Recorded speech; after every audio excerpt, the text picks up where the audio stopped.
स्वागत है स्टूडेंट। यहाँ पे क्वेश्चन दिया हुआ है an ideal monoatomic gas is confined in a cylinder by a spring loaded massless piston of cross section 8 into 10⁻³ metre square. कहने का मतलब हुआ कि यहाँ पर देखो एक आइडियल मोनोएटॉमिक गैस है, ठीक है, जो कि एक सिलेंडर के अंदर बंद है और इसमें एक स्प्रिंग लगा हुआ है। इसका जो पिस्टन है इसका एरिया बता दिया कितना है एरिया इसका, और ये पिस्टन जो है स्लाइड कर सकता है on the walls of the cylinder without any friction. जब ये पिस्टन ऐसे आगे पीछे स्लाइड करेगा तो यहाँ जो वॉल्स है यहाँ पर कोई भी फ्रिक्शन का अनुभव नहीं होगा। Initially the gas is at 300 kelvin. शुरुआत में इसका टेम्परेचर हमें दिया हुआ है और कितना वॉल्यूम ये ऑक्यूपाई किया है वो भी हमें बता दिया है, 2.4 into 10⁻³ metre cube. And the spring is in a relaxed position. अब ये स्प्रिंग में कोई भी स्ट्रेच या कॉम्प्रेशन नहीं है क्योंकि ये रिलैक्स पोजीशन में है। अब क्या हुआ कि now the gas is slowly heated. यहाँ पर एक हीटर लगा हुआ देख रहे हैं, ठीक है। तो यहाँ पर क्या हुआ कि इस गैस को हीट करने लगे हम लोग। तो जब इस गैस को हीट करेंगे तो अंदर में क्या होगा कि प्रेशर हमारा इंक्रीज होगा, जिसके चलते piston moves out slowly by 0.1 metre. तो उसके चलते क्या होगा कि पिस्टन जो है वो थोड़ा 0.1 मीटर आगे खिसक गया। तो calculate the final temperature of the gas and the heat supplied by the heater. Spring constant इतना लेना है, एटमॉस्फेरिक प्रेशर इतना लेना है, ठीक है। तो देखिए पहले तो हम लोग यहाँ लिख लेते हैं हमें क्या क्या दिया हुआ है। इनिशियल टेम्परेचर, ठीक है, इनिशियल वॉल्यूम और डिस्प्लेसमेंट कितना हुआ है और ए की वैल्यू, एरिया,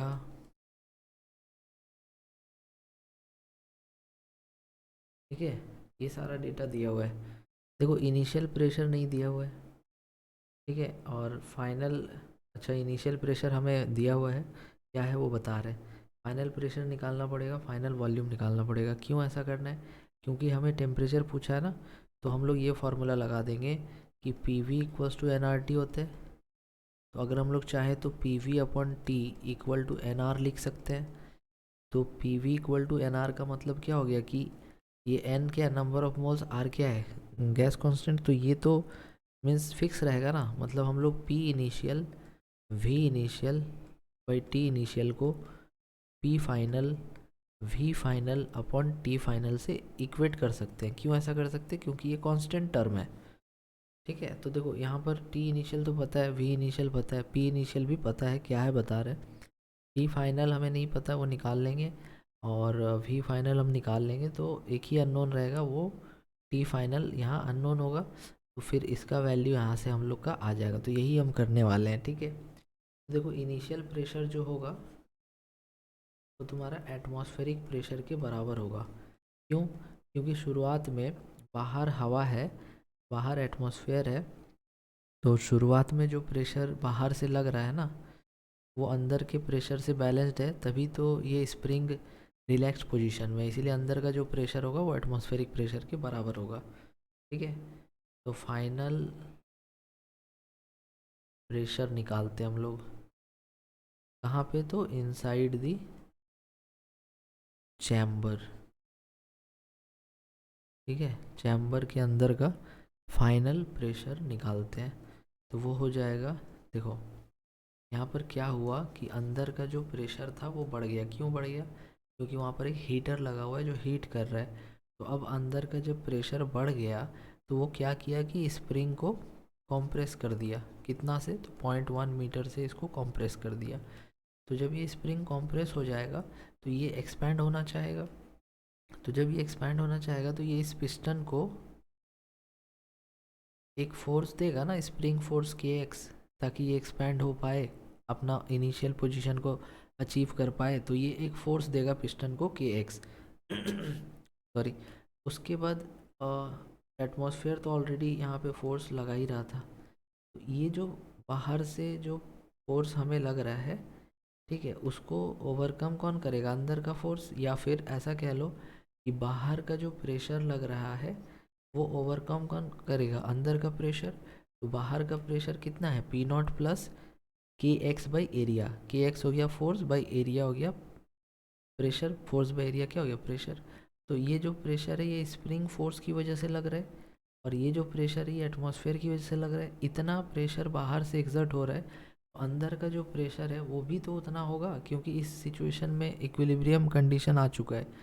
ठीक है, तो पी नॉट प्लस के x upon A, P not हो जाएगा 10⁵, के का वैल्यू है 8000, एक्स का वैल्यू 0.1 और एरिया दिया हुआ था 8 इंटू 10⁻³ इसको सॉल्व करेंगे तो ये इसको तुम सॉल्व कर पाओगे या कर दे? ठीक है, हम कर दे रहे हैं, अगर कर पाओगे तो स्किप करके आगे देख लेना। ठीक है, देखो यहाँ पे ये जो डेसिमल है हटाओ, 10 लिखो, एक 10 यहाँ से कट गया, 8 कट गया, 100 बचा, और नीचे से जो आएगा 10⁻³ और पहले 2 जीरो ऊपर में था तो 10⁵ हो जाएगा। तो 10⁵ प्लस ये कितना आ रहा है 10⁵, तो ये हो जाएगा 2 इंटू 10⁵ पास्कल। ठीक है, तो ये फाइनल प्रेशर आ चुका है।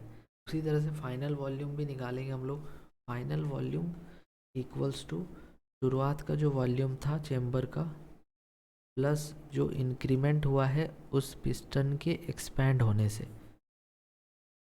तो शुरुआत का वॉल्यूम कितना दिया हुआ था 2.4 इंटू 10⁻³ दिया हुआ था, प्लस कितना इंक्रीमेंट हुआ है तो इतना लेंथ में इंक्रीमेंट हुआ है, और एरिया इतना है तो एरिया इंटू लेंथ ही तो वॉल्यूम हो जाएगा ना जो इंक्रीज हुआ है। तो एरिया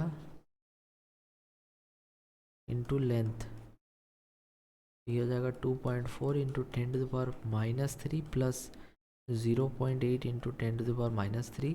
0.8 प्लस 2.4 करेंगे कितना हो जाएगा 3.2 इंटू 10⁻³ मीटर क्यूब, ये आ गया।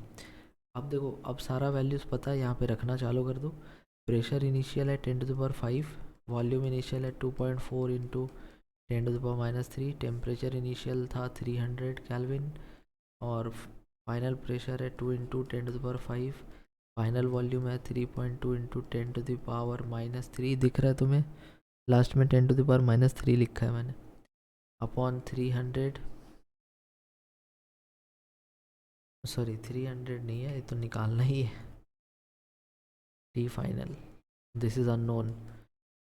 तो क्या कैंसिल होगा देखते हैं, 10⁵ कैंसिल, 10⁻³ कैंसिल, एंड 2.4 है तो डेसिमल, 3.2 है तो डेसिमल हटा दो, और 8 3 जा 24, 8 4 जा 32, फिर ये 3 से 100 बार में, तो टी फाइनल इक्वल टू आ गया 4 2 जा 8 है उधर, 4 इंटू 2 8 इंटू 100 800 केल्विन हमारा जो आंसर है टेम्परेचर वो होगा। अब दो ऑप्शन ऐसे हैं जिसमें कि 800 केल्विन है, तो या तो बी या फिर सी, दोनों में से कोई एक ऑप्शन सही होगा। ठीक है, तो इतना तुम नोट कर लो, फिर इसके आगे हम बताने जा रहे हैं नेक्स्ट पार्ट जिसमें कि हम लोग हीट निकालने वाले हैं। ठीक है, तो इसको मिटा दे रहे हैं हम। तो चलो अब हम लोग निकालने वाले हीट। तो हीट निकालने के लिए हम लोग का मेथड जो होगा उसमें हम लोग यूज़ करेंगे वर्क एनर्जी थ्योरम। इसके लिए यूज़ करेंगे फॉर दी पिस्टन। तो पिस्टन के लिए हम लोग यहाँ पर वर्क एनर्जी थ्योरम यूज़ करने वाले हैं। तो वर्क एनर्जी थ्योरम ये कहता है कि जो भी टोटल वर्क होगा तो चेंज इन काइनेटिक एनर्जी के बराबर होगा। ठीक है, तो देखो शुरुआत में पिस्टन रेस्ट पे था, फिर एक्सपैंड हो गया कितना 0.1 मीटर, फिर ये रेस्ट पे आ गया, मतलब यहाँ पर भी इसका वेलोसिटी 0 और रुकने के बाद भी यहाँ वेलोसिटी 0। जब एक्सपैंड कर गया 0.1 मीटर तो भी velocity 0, means the change in kinetic energy is 0। तो यहाँ पर जो हम लोग डेल्टा के ई है उसको 0 लिखेंगे। तो टोटल वर्क में क्या क्या आ जाएगा, पिस्टन पे वर्क देखना है। पिस्टन पे वर्क, एक तो गैस इधर से पुश कर रहा है, work done by gas, plus atmosphere इधर से पुश कर रहा है पिस्टन को, तो work done by atmosphere, plus और कौन है स्प्रिंग है जो इधर से पुश कर रहा है, तो ये भी हो गया वर्क डन बाई स्प्रिंग, और कुछ नहीं, इक्वल्स टू 0, क्योंकि चेंज इन काइनेटिक एनर्जी क्या लेना है 0 लेना है। तो देखो वर्क डन बाई गैस हमें पता ही नहीं है, ये हमें निकालना पड़ेगा। और ये हम लोग क्यों निकाल रहे हैं, क्योंकि यहाँ पे क्वेश्चन में बोला था कि heat supplied by the heater, heater जो है गैस को कितना हीट सप्लाई करेगा। तो देखो फर्स्ट लॉ ऑफ थर्मोडाइनमिक्स जो होता है, फर्स्ट लॉ ऑफ थर्मोडाइनमिक्स, उसमें हम लोग को पढ़ाया जाता है Q equals to W plus delta U. इसमें ये हीट होता है, ये वर्क होता है, और ये होता है चेंज इन इंटरनल एनर्जी। ठीक है, ये होता है चेंज इन इंटरनल एनर्जी। तो ध्यान से देखो कि अगर हमें चेंज इन इंटरनल एनर्जी पता चल जाए और वर्क पता चल जाए तो क्या हीट नहीं निकाल सकते। तो heat supplied to the gas is equal to work done by gas और change in internal energy of the gas. तो ये मेरे को दे देगा heat supplied to the gas. तो इसीलिए हम लोग यहाँ पर work done by gas calculate कर रहे हैं। ठीक है, तो यहाँ पर work done by gas equal to क्या हो जाएगा, minus of work done by atmosphere plus work done by spring. अब देखो कि वर्क डन बाई एटमॉस्फेयर कितना होगा, तो वर्क डन बाई एटमॉस्फेयर हो जाएगा आपका एटमॉस्फेरिक प्रेशर इनटू एरिया, ये हो जाएगा फोर्स इनटू डिस्प्लेसमेंट एक्स। समझ रहे हो, देखो एटमॉस्फेयर जो प्रेशर या फोर्स लगा रहा है वो ऐसे लगा रहा है, ये एटमॉस्फेरिक प्रेशर इनटू एरिया हो गया, एटमॉस्फेरिक प्रेशर इनटू एरिया हो गया फोर्स, और जो पिस्टन है उसका डिस्प्लेसमेंट तो इस तरफ हुआ था, दैट मीन्स इसका वर्क डन होगा नेगेटिव। ठीक है, प्लस अब देखो वर्क डन बाई स्प्रिंग, अब ये स्प्रिंग का जो फोर्स है वो भी इस तरफ से है, स्प्रिंग ऐसे धक्का मार रहा है और डिस्प्लेसमेंट आगे हुआ है, means work done by spring भी होगा नेगेटिव। ठीक है, और ये हो जाएगा हाफ के एक्स स्क्वायर होता है इसका फॉर्मूला। चलो तो यहाँ से वर्क डन बाई गैस जो है वो इक्वल आ गया, माइनस माइनस प्लस हो गया, P not a x plus half के एक्स स्क्वायर। ठीक है, तो इसका वैल्यू यहाँ से निकाल सकते हैं हम लोग, कितना हो जाएगा 10⁵ इंटू एरिया। देखो एरिया कितना था हमारा, एरिया हमारा था 8 इंटू 10⁻³ डिस्प्लेसमेंट हुआ 0.1 प्लस हाफ इंटू के का वैल्यू कितना था 8000, और एक्स स्क्वायर कितना हो जाएगा 0.1 इंटू 0.1 0.01। तो यहाँ से वर्क डन बाई गैस आ जाएगा 5 3 2। ठीक है, और फिर एक, तो ये हो जाएगा 80। ठीक है, 5 में से 3 गया 2, 2 में से 1 गया, 5 में से 3 गया 2, और फिर यहाँ से 1 गया तो 1 बचा, तो 80 प्लस 2 जीरो ख़त्म, 2 जीरो ख़त्म, तो 40, तो 120 आया, ये आया 120। अब हम लोग का अगला काम है डेल्टा यू निकालना। ठीक है, देखो तो डेल्टा यू इक्वल्स टू क्या फार्मूला होता है, डेल्टा यू इक्वल्स टू होता है n C V delta T. ठीक है, इस n C V delta T को हम लोग सी वी का value R by gamma minus one होता है और डेल्टा टी यहाँ पे रहेगा, तो यहाँ से एन आर डेल्टा टी आ गया। तो देखो पी वी इक्वल टू क्या होगा, एन आर टी होगा ना। ठीक है, तो अगर हम लोग ऐसे लिखे कि पी, अगर हम लोग ऐसे लिखे कि P initial V initial equals to N R T initial और P final V final equals to N R T final, तो अगर हम लोग इसको घटाते हैं तो ऐसे लिख सकते हैं ना, P final V final minus P initial V initial equals to N R common आ जाएगा T final minus T initial, तो यही तो डेल्टा T है, तो N R delta T equals to इतना लिखा जा सकता है। तो हम लोग वहाँ पर उसी को लिखेंगे, क्या लिखेंगे, P final V final minus P initial V initial divided by gamma minus one. अब वैल्यूज़ रख दो क्योंकि सारे वैल्यूज़ हमें पता है। ठीक है, तो सारा वैल्यूज़ हम लोग यहाँ रख देते हैं। पी फाइनल वी फाइनल कितना हो जाएगा 2 into 10⁵ into 3.2 into 10⁻³ minus P initial हो जाएगा 10⁵, वी इनिशियल हो जाएगा 2.4 into 10⁻³ divided by gamma. Gamma कितना होता है, तो गामा जो होता है वो मोनो एटॉमिक के लिए लिखना है ना, तो 5/3 होता है, याद रखना, -1।